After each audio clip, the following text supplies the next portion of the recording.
Mesdames, Messieurs, bienvenue à l'actualité du jour sur Kivu Morning Post. L'association culturelle Ante dénonce une campagne de désinformation visant le lieutenant-général Tchaligonza Ndourou Jacques, réaffirme sa nationalité congolaise et appelle à préserver la cohésion nationale ainsi qu'à rejeter les discours de haine. À Rutshuru, le secrétaire permanent des Live 123, Benjamin Mbonipa, et le vice-gouverneur du Nord Kivu en charge des finances, Shadrach Amani, ont pris part à la 15e édition du Forum régional des jeunes pour la paix qui a réuni plus de 9000 jeunes catholiques du Goma, Bukavu et du Rwanda, mais également de l'Ouganda, autour de la promotion de la paix et du vivre ensemble.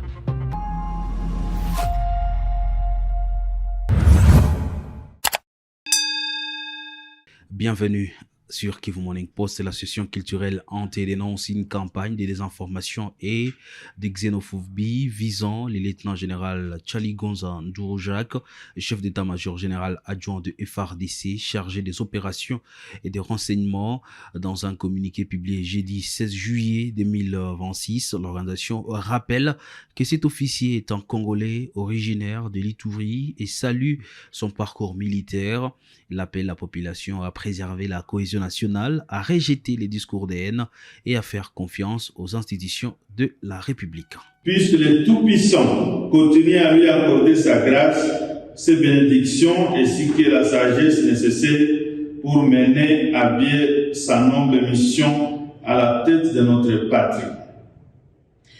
Par la même occasion, l'association culturelle Inde suit avec une attention soutenue les campagnes d'intoxication, de xénophobie, de manipulation et de désinformation distillées ces derniers jours dans certains médias et réseaux sociaux par divers acteurs à Kinshasa et ailleurs.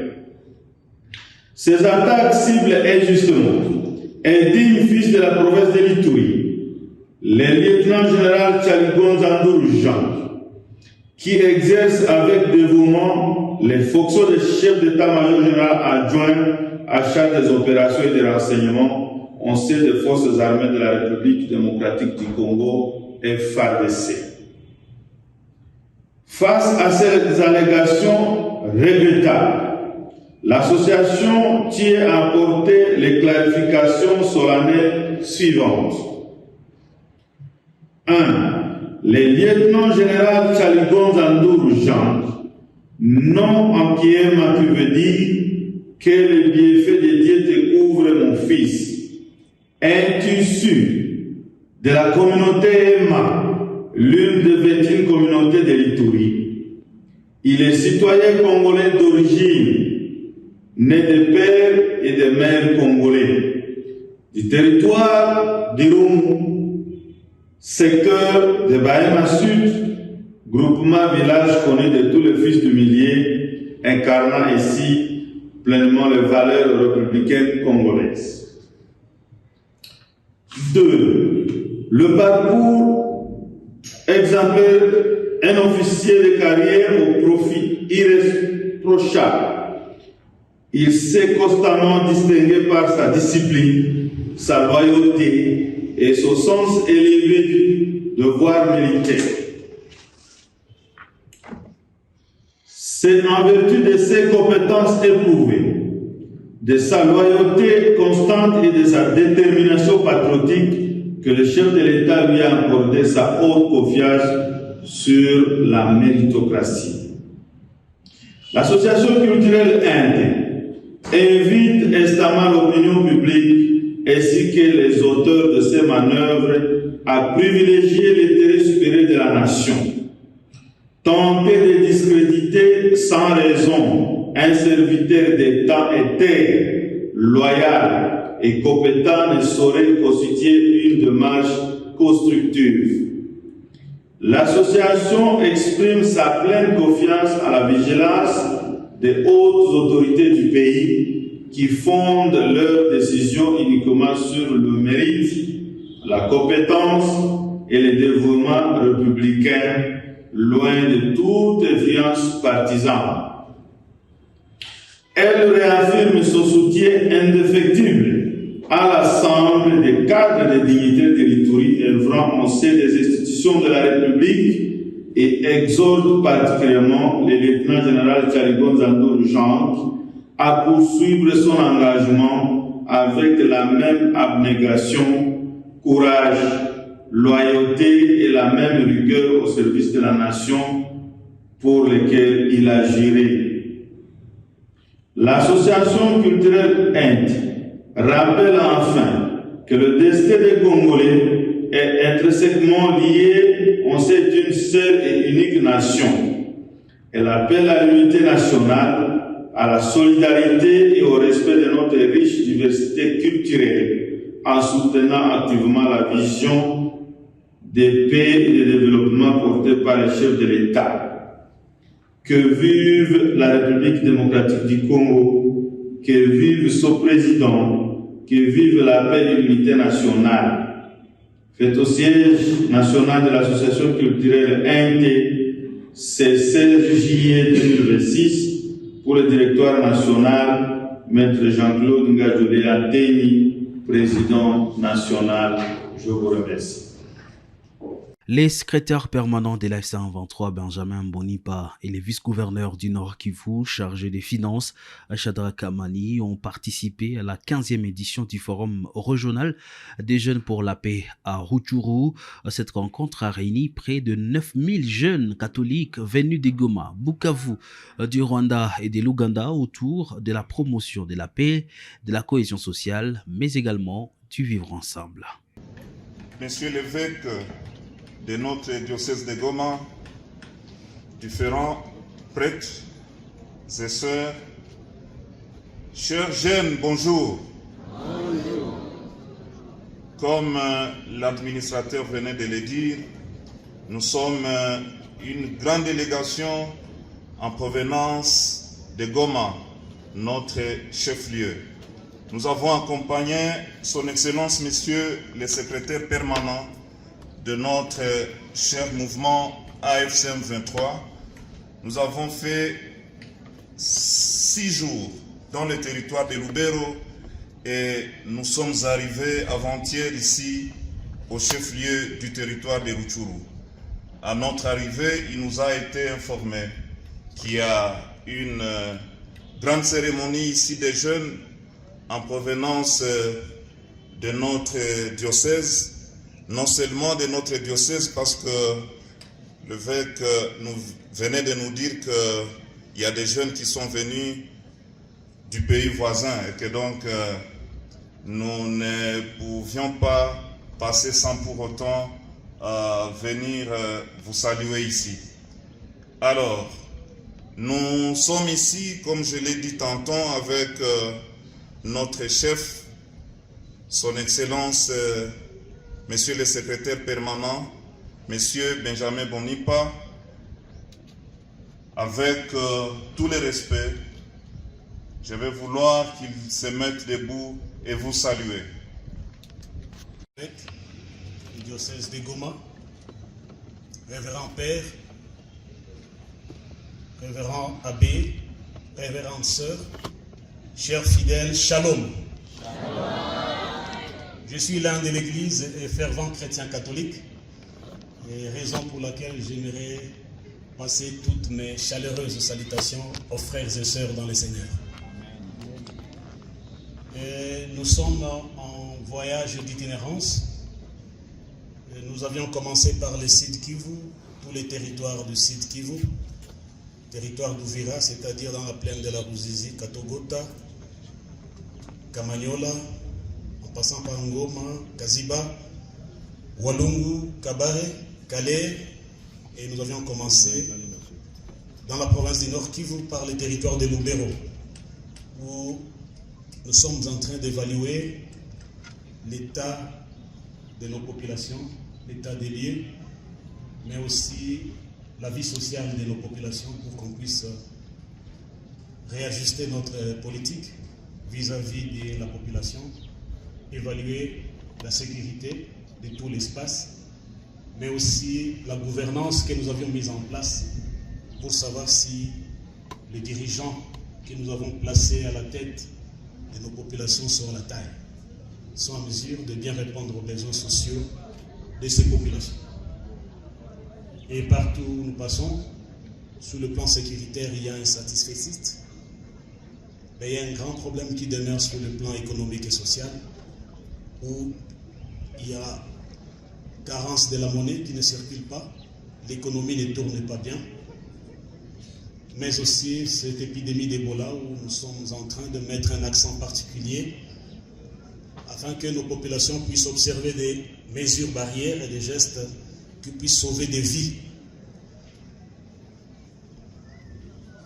Monseigneur l'évêque, révérend père, révérend sœur, avec tout le respect que nous avons vis-à-vis de l'Église, famille de Dieu, à Lubero, j'ai eu la chance de réunir le prêtre de 5 paroisses. Et il y a 8 paroisses là-bas. J'ai réuni une dizaine de prêtres dans la paroisse de Kassando. Les pères Elisabeth, nous avions discuté et je leur ai donné le feedback, le background de toutes les négociations que nous faisons, que nous menons à Doha et en Suisse. Parce que c'est votre humble serviteur qui est à la tête de la délégation de notre organisation. À Goma, le prix de la chèvre a fortement augmenté ces derniers jours au marché de Gachaba dans les quartiers Katoy, commune de Karisimbi à Goma. Une chèvre qui s'est vendue autour des $80 américains coûte désormais jusqu'à $150. Le vendeur explique cette flambée par une baisse de l'offre liée aux difficultés d'approvisionnement en provenance du Rwanda, notamment à cause d'une maladie qui touche le petit bétail. Hapa ni Nyabushongo kube mbuzi. Bon, nimekia tafuta mbuzi moja hapa. Joe nisaidie kushida niko ndani. Mimi nakutana hali inabadilika sana kuserna mabei.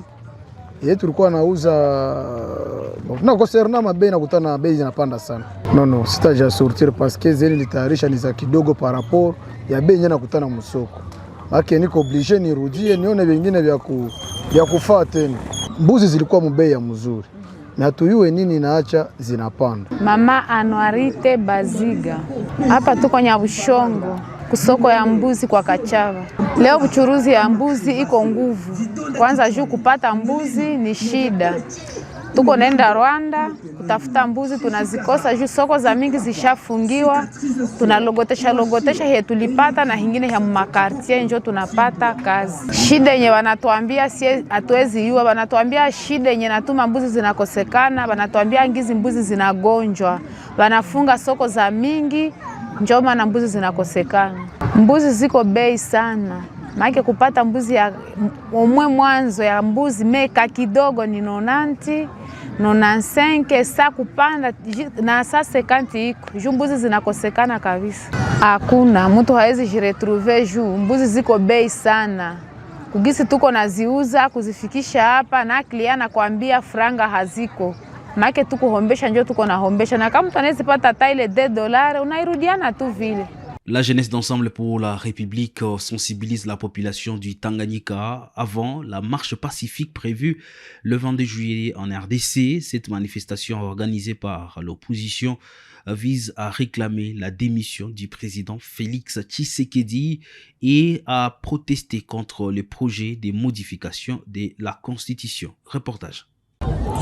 La jeunesse d'Ensemble pour la République a mené une campagne de sensibilisation pour faire voir à la population pourquoi il était question de se mettre dans la route le 22 juillet pour barrer la route à toute révision ou modification de la Constitution.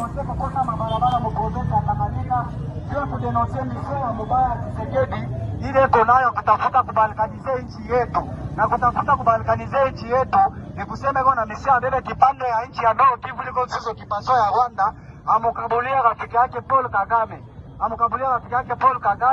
muperiode ya vita na anatafuta kumkabulia yote parce anatafuta kuchanger constitution wakati ya vita. Article 219 ila mkataza Tshisekedi kuchanger constitution wakati ya vita, lakini yeye vile ni mjanja sana na anapenda mkabulie rafiki yake Paul Kagame kato, anapenda bebe Nord Kivu na Sud Kivu aisakrifie.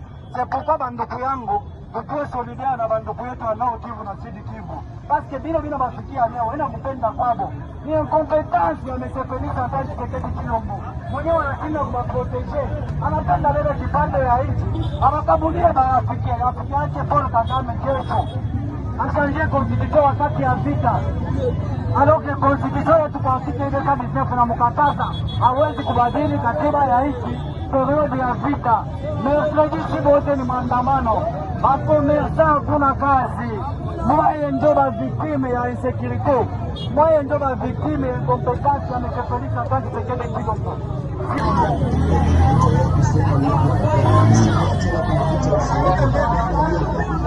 Chakula yako pankile ya maadili ufunge ya kuja menataka kubeba motako kutoka diplome. Lakini M. Felix Tshisekedi Tshilombo paske anashinda kushereji yetu mzuri na incompétence yake notoire ndio anamiempoze mweye hii vi ya bomotari leo paske anakosa kuniletea makazi mwe bote. Na parmi ma devoir ya l'État ni kuletea population yake makazi. Lakini M. Felix Antoine Tshisekedi Tshilombo paske anashinda kushereji yetu mzuri na anakosa politiki general mzuri ya kuletea bananchi kazi. Sepokuwa bamotari leo banakuwa mengi sana juu ya kukosa makazi. Haitoshe ile yote bandugu yangu. M. Felix Tshisekedi Tshilombo anaanza kutempoze na insekurite mupira ya Kalemi. Leo atulale tena bandugu. Leo atulale tena mupira ya Kalemi. Ukifika baba Kambiste leo unalalamika hata sema niko natafuta exchange ya 10,000. Anakuonesha exchange ya 10,000 hatuna nayo. Wewe kurudia kwako 23h baba ndila abajue ile 10,000 ni nini, kumbe ilikuwa ni 10,000. Mbona naona ni $10,000. Sasa nijua nini basi gouvernement yetu inataka mon mission ya gouvernement parmi les missions régaliennes ya gouvernement ni kusekirize population na vitu vyabo. Lakini leo M. Felix Antoine Tshisekedi Tshilombo anashinda kusekirize population na vitu vyabo. Lakini kile kina mpreokipe yeye ni pouvoir pour le pouvoir. Ile ba français banasema anapenda tu changer constitution pour ajieternize ku pouvoir sa vile Mobutu alifanya 32 ans.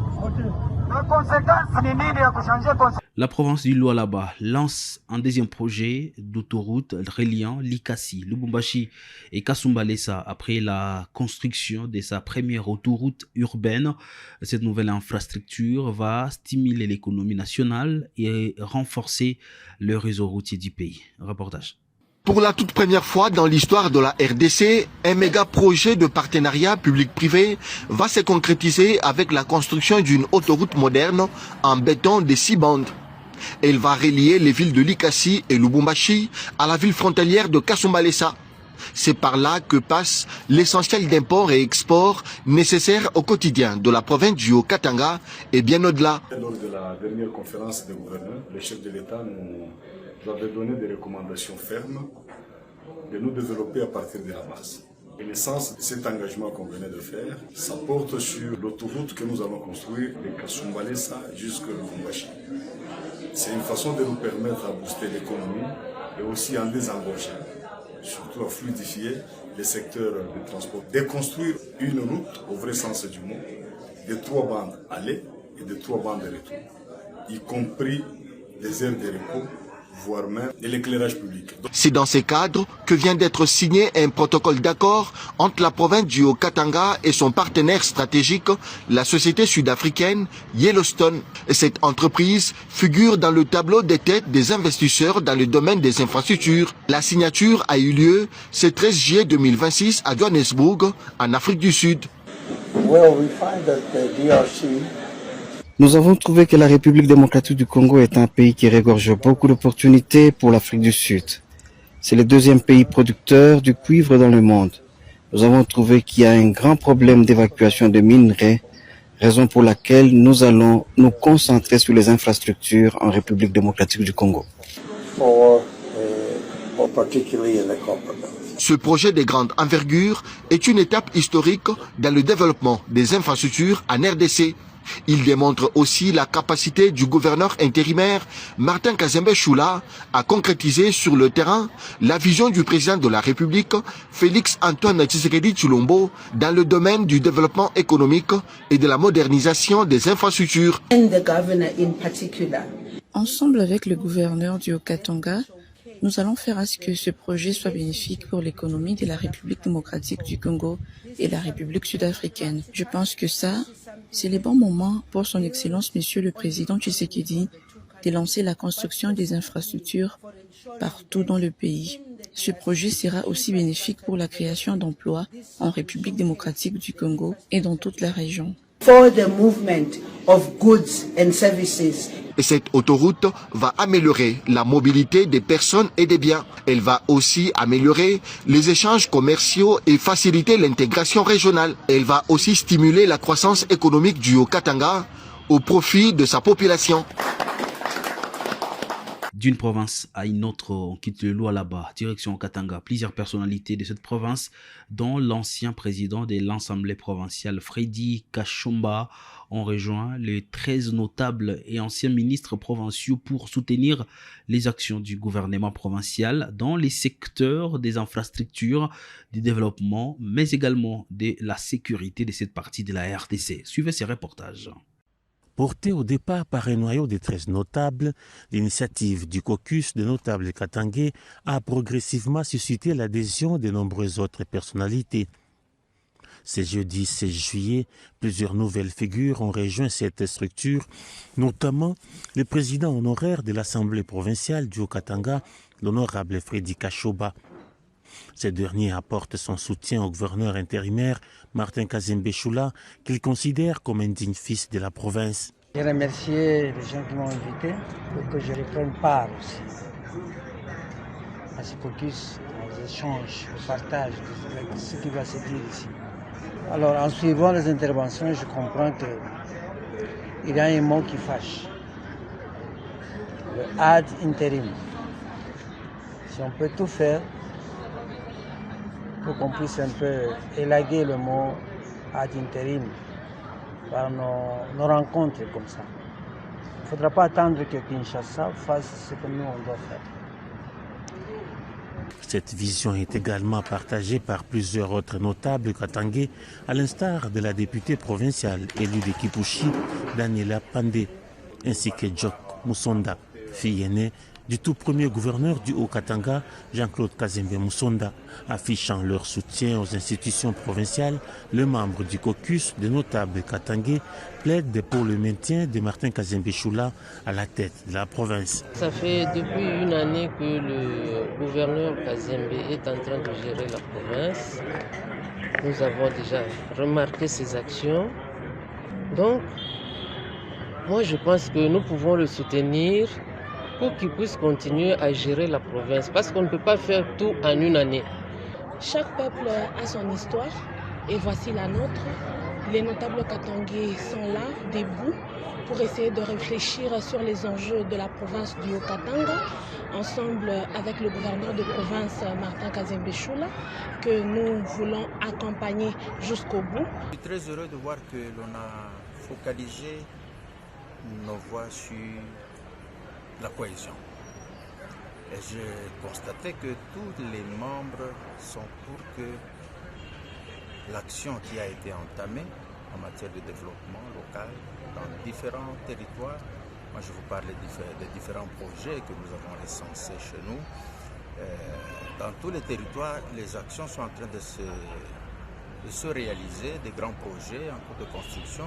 En tant que Katangais, Haut-Katangais également, nous saluons cette vision de pouvoir élargir, pas seulement dans le Haut-Katanga, mais dans le Grand Katanga. Toutes les provinces issues du Grand Katanga recevront les notables que nous sommes afin de pouvoir concourir à la vision politique du chef de l'État. Notre ville de Lubumbashi est calme, il y a la sécurité. En tout cas, nous devons louer les œuvres qu'il est en train de faire. Rappelons que le caucus des notables katangais a pour mission de réfléchir aux enjeux liés à la gouvernance et au développement du Haut-Katanga. Il entend également soutenir la vision du président de la République, Félix Antoine Tshisekedi Tshilombo, strictement mise en œuvre en province par le gouverneur intérimaire Martin Kazembe Choula. Et c'est la fin de l'actualité du jour sur Kivu Morning Post. Mesdames, Messieurs, bon début de week-end chez vous.